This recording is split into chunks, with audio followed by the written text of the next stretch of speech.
you can have what you want in 5 years. This was a concept that I heard quite a long time ago, quite a few years ago. It was a concept that I heard, and I'll be honest with you, I didn't quite believe it. And the reason why I didn't believe it was because we only have so many hours in a day. Truth be told, I had a victim mentality. I believe that genetics played a massive role in terms of height, looks, IQ, and a lot of factors and variables that you simply can't change, and that life happens to you rather than you taking the initiative. You know, having that victim mentality, a lot of, the vast majority of the population has, and so I didn't really truly understand what they meant by you can have what you want in 5 years. As I've gotten older, my perception and mentality has changed towards it. Now I truly understand what they mean when they say you can have what you want in 5 years. Granted that you dedicate yourself to your craft, that you're persistent, that you're dedicated.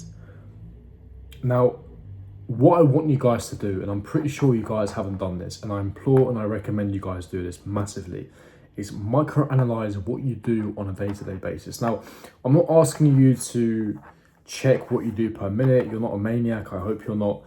That's not what I'm asking. Hour per hour in a 24-hour day, analyze how productive you are. Look at where you could be more efficient. Because one of the main reasons why we gawk and we look at something, we look at a phrase that states you can have what you want in 5 years is, A, most people don't achieve their dreams, so it's already a demotivator. But two, the notion that you can have all your dreams and desires in 5 years. 5 years, it sounds like a long time, but it's not. So a lot of people think, 5 years is too short. I would never accomplish my dreams in 5 years. So they come out of rhetoric like that, and so they give up. But the reason is because you have a lot of fluff. Just cut the faff. Look at the efficiency. Look at the productivity. Most of us have responsibilities. Most of us have commitments. Most of us have 9 to 5 jobs. Granted, I do too. But micro-analyze your life. What time do you get up? What time do you get up? Do you get up at 9? Do you get up at 10? Do you get up at 8 and 7? Really sit down and think about this. Now, if you have a 9 to 5 job, let's take that scenario. Let's use that hypothetical example. Let's take an individual. He has a job. Cool. He has to clock in at 9 o'clock in the morning. Fine. And let's say it takes him 45 minutes, 1 hour to get into work. Okay. Let's say he gets up at 7:30. He gets changed, brushes his teeth. He might throw a snack, might not even eat anything, throw on some work clothes. He's out the door by 8. Takes him roughly about an hour to get in. Let's say he's punctual. He's in by 9. By 9, he sits down. I need to make my morning tea. I need to make my morning coffee. He goes to the kitchen, has a chit chat with his employees and his colleagues, so to speak. Wastes about 10-15 minutes. Toilet break. Goes to the toilet, comes back about 9:30. Opens up his laptop. From about 9:30 to 10 o'clock, he's sipping his coffee. He or she sipping his coffee, watching the news, perhaps, speaking to more colleagues. He might be working from home as well. You have that scenario, but he's drinking his tea, he's drinking his coffee, he's looking at the headlines of the articles of that day, he's checking his emails, might be responding to some emails. By this point, it's 10:15, 10:30. He goes for a quick snack, quick break, another toilet break, has an apple, has a chocolate bar, whatever, comes back, sits down, 10:45. He might do a solid hour of work. By this point, it's nearly 12 o'clock, nearly midday. Again, chats to his employees, wastes a bit more time, checks his phone, hasn't checked his phone all morning, looks at his messages, looks at his notifications. By this point, it's about 12:45, 1 o'clock, time for lunch. 1 hour of lunch, eats his food, socializes, doesn't do anything else, comes back at 2 o'clock, might do an hour of solid work, it's 3 o'clock. Faffs around, another toilet break, might get another snack, you're looking nearly at 4 o'clock. And then by the end of the day, he clocks out at 5. And he comes home, he might put on some Netflix, he might eat some food. The reality is, gentlemen, I have just pictured to you what the vast majority of people do in their 9 to 5. That is what most people do, especially in an office corporate environment. That's what most people do. Now, look at that, and you can already tell how inefficient that day is. The amount of procrastination, the amount of time wasted where he could have been doing something more productive. Now, granted, he has to be in the office, so it's not like he can work on his business. It's not like he can study during that time. Now, there are ways to get around it. Could he use his lunch break more efficiently?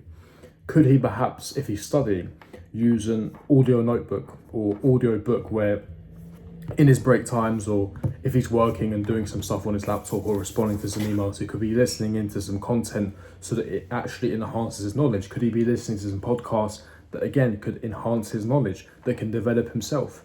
Is that individual going to the gym at the end of the night? What type of foods is that person consuming? Is it processed, ultra processed garbage? Why is he waking up at 7:30? Why doesn't he wake up at 5 and 6? Get up even earlier, perhaps spend an hour working on his business, perhaps spend an extra hour studying, or even go to the gym early in the morning so he has more free time in the evening to actually become a lot more productive. Analyze it hour by hour and you realize how inefficient, how unproductive you truly are. And so when people say you can have what you want in 5 years, they are spot on, they are correct. But in order to have what you want in 5 years, you have to be extremely productive, you have to be very, very efficient, and you have to be dedicated to your craft. It's not an easy task to do. It's like they always say, a very cliche comment.